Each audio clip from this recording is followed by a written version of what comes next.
Yo guys, it's Badger here, and today we have a look at this little water fountain.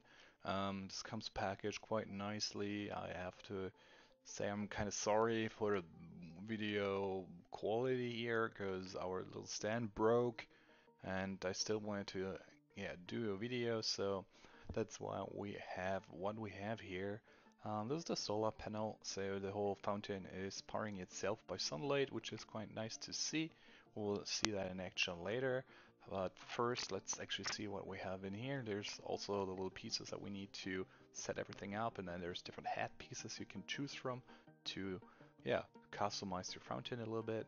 So these are the hat pieces. They snap right on top, and oops, that's also one. It's a tiny one. Not sure why you would want to use that, because that's going to be a super tiny fountain that way. This is the part where you're going to snap it on, and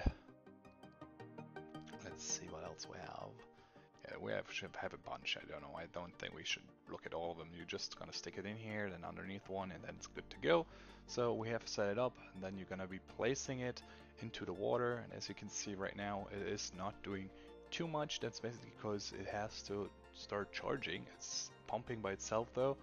After the sun comes on, you can't turn it on or off. So keep that in mind. So here it is. It is actually sitting in the sun for a while now, and now you can see it is actually doing what it is supposed to do. We got a clean fountain. It's pretty high, I think. I'm really liking how it looks. And then, yeah, that's gonna be it, you guys. So check it out yourself. Summer is coming, so why not upgrade your garden a little bit? So take care.